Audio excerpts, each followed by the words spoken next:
చిన్నప్పుడేమో పెద్దయితే చాలా బావుండు. పెద్దయితే నేనే అందరికన్నా పెద్దవుతాను. ఎన్నో బాధ్యతలొస్తాయనిపిస్తుంది. పెద్దయ్యాక మాత్రం చిన్నగా ఉంటేనే బావుండు అని అనిపిస్తుంది.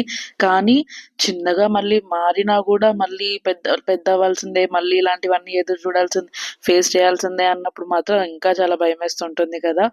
అన్ని కష్టాలు ఉన్నా గూడా, ఎంతో తెలిసినా గూడా దిగమింగుకొని మనము బయటికి మాత్రం నవ్వుతూ ఉంటాం చూడండి. అదే అసలైన అడల్టింగ్ అంటే the strong face of our life and the toughest face of our life అనిపిస్తుంది.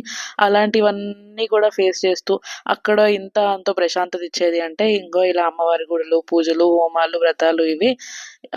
ఇది రథసప్తమి రోజు మేము చేయించిన హోమం అన్నమాట.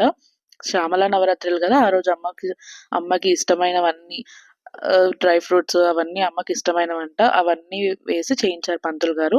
అండ్ అభిషేకం చేసి అమ్మకి హారతిచ్చారు. ఎంత ప్రశాంతంగా ఉంది చూడండి. అన్నిటిని మర్చిపోయాను.